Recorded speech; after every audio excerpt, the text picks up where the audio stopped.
उपस्थित सभी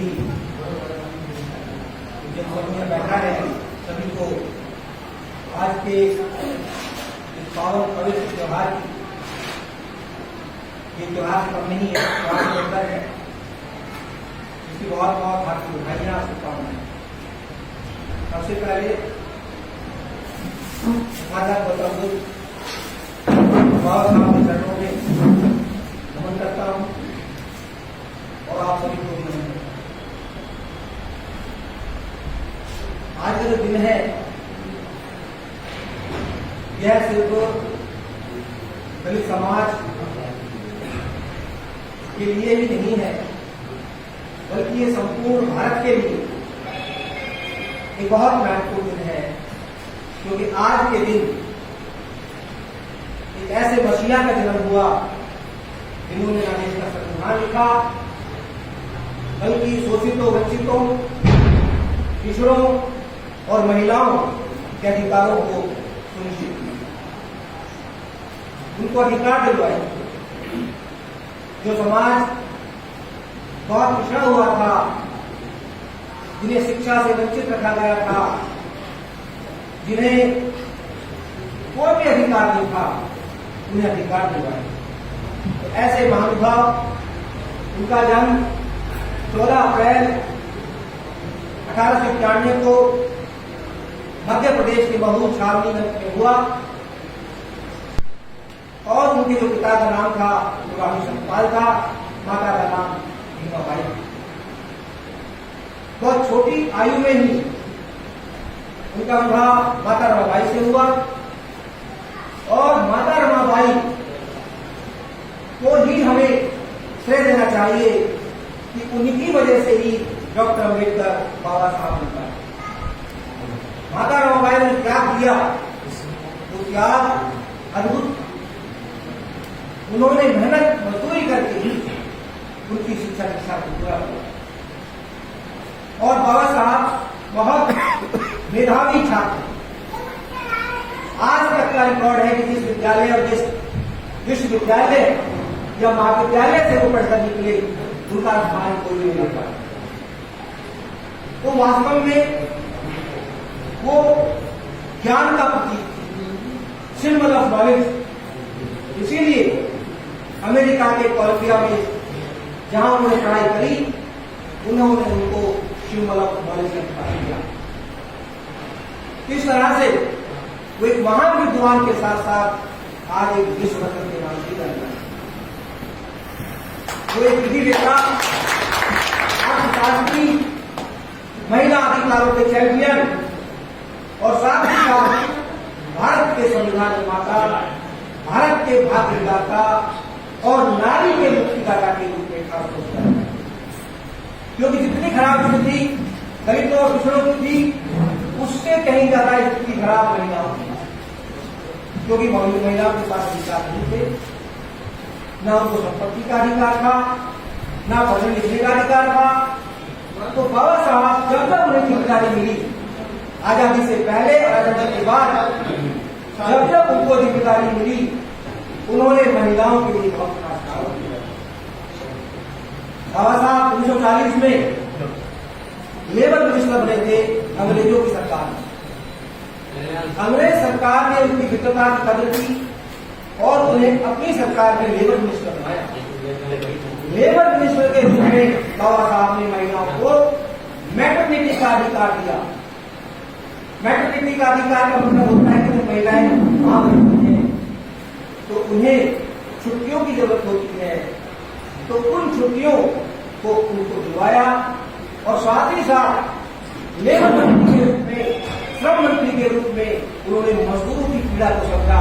मजदूरों का शोषण होता था, 14 घंटे काम मजदूर करते थे फैक्ट्रियों में, उन 14 घंटे को उसने 8 घंटे करवाया। जो 8 घंटे का जो आज हम सुख भोग रहे हैं, ये सब बाबा साहब आज कोशिशें हो रही है कि फिर से उसको 12 घंटे किया जाए, मतलब 1940 की स्थिति में पहुंचा जाए। और दुखद जो अधिकार हमें बाबा साहब देखे गए उन अधिकारों को हमें उन अधिकार में मिलते रहे, इसके लिए हमें जागरूक रहना होगा, संघर्ष करना होगा, एकजुट रहना होगा और शिक्षा की तरफ बढ़ना होगा, क्योंकि शिक्षा ही सारी बीमारियों का इलाज शिक्षा है। मैंने तो सारी जो हमारी बीमारियां हैं उनका इलाज रक्षा करते हैं, लेकिन जो हमारी मानसिक बीमारी है जिसकी वजह से हम गुलाम रहते हैं, मानसिक गुलाम, उसका इलाज शिक्षा है। और हमने कहा था कि शिक्षा शेरनी का वह दूध है जो जिसे पिएगा वही दहाड़े। मतलब कि शिक्षा में वो ताकत है, शिक्षा प्राप्त करके व्यक्ति का जो ज्ञान है वो खुल जाता है, वो जागरूक हो जाता है, शोषण से मुक्त हो जाता है, उसका कोई शोषण नहीं करता। जो शिक्षित व्यक्ति है वो प्रबुद्ध हो जाता है। भगवान गौतम बुद्ध क्यों बुद्ध कहलाए? क्योंकि उनका प्रबोधन वह हो गया, उनका ज्ञान बढ़ गया था और ज्ञान की वजह से बुद्ध कहलाए। और भारत में ही नहीं, पूरे एशिया में, और एशिया में ही नहीं, एशिया के बाहर के देशों में भी बौद्ध धर्म गया। बौद्ध धर्म की दीक्षा लेने के लिए, बौद्ध धर्म सीखने के लिए दूर दूर से यहाँ विद्वान आए और यहाँ से ज्ञान का प्रकाश लेके गए और भारत को विश्व गुरु बने। हमारे क्रांति जी कहते हैं भारत को विश्व गुरु बनाना है, तो भारत तो पहले से ही विश्व गुरु, लेकिन बीच में कुछ गिरावट आई क्योंकि शिक्षा की तरफ से ध्यान हटा करके धार्मिक स्थलों की तरफ ध्यान ले जाया गया और लोगों को सरकारें स्कूलों और कॉलेजों की तरफ से मोड़ करके मंदिरों और देवालयों की तरफ मोड़ दी, जिससे आदमी का पतन हुआ। अंधविश्वास कर्म कांड में इतना फंस गया कि उसने शिक्षा की तरफ नहीं दिया और साथ ही साथ शिक्षा की जगह भी बंद कर दी। शिक्षा कुछ लोगों तक सीमित कर दी गई और पूरा समाज, 95% समाज शिक्षा से वंचित कर दिया। उस शिक्षा की लड़ाई बाबा साहब की, बाबा साहब जब खुद पढ़ते थे तो उनके साथ बहुत ज्यादा अपमान होता, उन्हें कक्षा से बाहर बैठ करके पढ़ना पड़ता। तो बाबा साहब के पास कमी नहीं, आप सुबह से शाम तक बोलते रहो, खत्म नहीं होने वाला। उनका जो विचार है, उनका जो संघर्ष है, वो सैकड़ों किताबों के दर्ज है। सैकड़ों किताबें भी कम पड़ जाएंगी, लेकिन उनका जो योगदान है वो कम नहीं। बाबा साहब को हम इस अवसर पर याद करते हैं, उन्हें श्रद्धांजलि देते हैं, लेकिन साथ ही साथ आवश्यकता है कि उनके विचारों को करें, उनके विचारों को अपने अंदर शामिल करें। जब तक हम उनके विचारों को नहीं अपनाएंगे, ये अगरबत्ती जलाने से, धूपबत्ती जलाने से, कैंडल जलाने से, कुछ प्रकार से कुछ भी हमें उनके सिद्धांतों को उनके विचारों को अपनाना और उनके विचारों का जो मूल है समता, स्वतंत्रता, बंधुता और न्याय, ये 4 मूलभूत विचार हैं कि समानता होनी चाहिए। कोई भी व्यक्ति जाति के आधार पर या धर्म के आधार पर छोटा बड़ा नहीं, सभी समान। कुदरत ने, प्रकृति ने सभी को समान रूप से पैदा किया, कोई अलग तरीके से पैदा नहीं हुआ, सभी इंसान है, ये हमारी पहचान, इंसानियत हमारी पहचान है। दूसरा, स्वतंत्रता, आजादी सबको मिले, अपनी बात कहने की आजादी, अपना काम करने की आजादी सबको मिले। मैं क्या बनना चाहता हूं ये मैं खुद डिसाइड करूं। ऐसा नहीं कि जो मेरा पिता करता है वही मैं करूं, जैसे कि पहले होता था कि पिता का पुत्र वही करेगा जो उसका पिता करता है, प्रैक्टिकल काम, और किसी व्यक्ति को दूसरा काम करने की आजादी नहीं होती। वो सारी रिवायतें बंद करके और सभी व्यक्तियों को अधिकार दिए कि जो व्यक्ति जो बनना चाहे, डॉक्टर बनना चाहे डॉक्टर बने, इंजीनियर बनना चाहे इंजीनियर बने, जज बनना चाहे जज बने, लेखक बनना चाहे लेखक बने, शिक्षक बनना चाहे। और आज उन्हीं की बदौलत हम सब शिक्षक भी हैं। मैं खुद एक शिक्षक हूँ, गवर्नमेंट स्कूल में लेक्चरर के पद पर हूँ मैं, और ये इसके असर किसको जाता है? इसका असर सिर्फ और सिर्फ बाबा साहब। अगर इन्होंने वो पहल नहीं की होती, अगर इन्होंने वो अधिकार हमें नहीं दिलवाए होते तो शिक्षित नहीं होता। बहुत सारे पढ़े लिखे लोग बैठे हैं, उनको पढ़ने लिखने की जो आजादी मिली है वो सिर्फ बाबा साहब नहीं मिली। अगर वो नहीं हुए होते तो शायद स्थिति और भारत का संविधान लिखा, भारत के संविधान में सारे वो अधिकार दिए जो एक व्यक्ति को मिले हैं। उन्होंने कहा कि जो अधिकार मुझे मिलते हैं वही अधिकार सबको मिलने चाहिए, और जो अधिकार सबको है वो अधिकार मुझे भी मिलने चाहिए। तो ये अधिकारों की लड़ाई है। कितना महान संघर्ष उन्होंने किया, और कब जाकर के बाबा साहब कहलाए, विश्व रत्न कहलाए, सिंबल ऑफ नॉलेज कहलाए।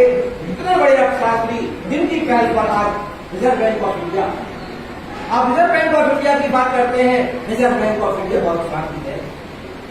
उन्होंने पूरे भारत के अर्थतंत्र को जोड़ दिया, और उन्होंने कहा कि जब तक हमारे पास एक ऐसा ढांचा नहीं होगा कि ढांचा विकास नहीं होगा। 1935 में इस रिजर्व बैंक ऑफ इंडिया हुई और उसका बड़े बड़े डैम बनाए गए। बाबा साहब चाहते थे कि मुझे या तो वित्त मंत्रालय दिया जाए या कोई और दूसरा पद दिया जाए जिससे इस देश का विकास हो। बहुत चिंतित रहते थे इस देश के विकास, लेकिन उनको कानून मंत्री का पद दिया जाए। और कानून मंत्री के रूप में जब उन्होंने हिंदू कोड बिल लाना चाहा तो हिंदू कोड बिल को रोक दिया गया। कुछ रूढ़िवादी लोग, परंपरावादी लोग राष्ट्र की रुकावट बन गए और उन्होंने हिंदू कोड बिल को पास होने से रुकवा दिया। तो बाबा साहब नाराज हो गए और नाराज होकर अपने कानून मंत्री की ठोकर मार दी और डिजाइन कर दिया, क्या पद दे दिया कि मुझे ऐसा पद नहीं चाहिए जिसके बदला, जिस पर रहते हुए मैं महिलाओं को कल्याण, क्योंकि जो हिंदू कोड बिल था उसका एकमात्र उद्देश्य था महिलाओं को अधिकार दिलाना। हालांकि बाद में सरकार मजबूर हुई, नेहरू सरकार मजबूर हुई और बाद में सारे अधिकार जो बाबा साहब देना चाहते थे उनको धीरे धीरे कदमों में सारे अधिकार देने पड़े। और आज जो महिलाओं को अधिकार मिलते हैं,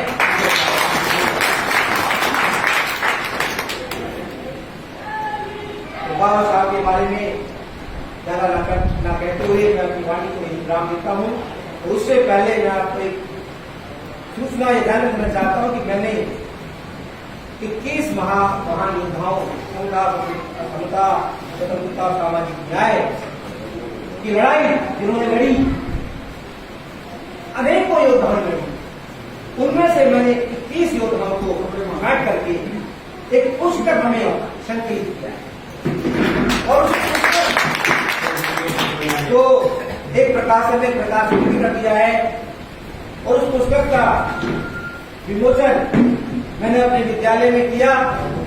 मेरे विद्यालय के सभी शिक्षकों ने सराहा, प्रधानाचार्य महोदय ने सराहा, और वहां मेरी 10 किताबें उन्होंने खरीद ली। उनका वो दलित नहीं है, उनमें ब्राह्मण भी हैं, उनमें ठाकुर भी है, उनमें जाट भी है, बनिया भी, उन्होंने किताबें खरीदी। कहीं ना कहीं आज ये बात उन लोगों के मन में आ रही है कि वाकई में डॉक्टर साहब, बाबा साहब विद्वान थे और उन्होंने देश की विकास किया और हमें उनके विचारों को पढ़ना चाहिए। तो मैं वो यहाँ पुस्तक आपको आया हूँ खाने के लिए। वैसे 300 रुपये की किताब है, और यदि आप लेना चाहें तो आप अगर आप ले सकते हैं। इसमें 21 पौधाओं का योगदान का संग्रह तथागत गौतम बुद्ध से होते हुए मंगल हमारे बीच में हमारे वार्ड के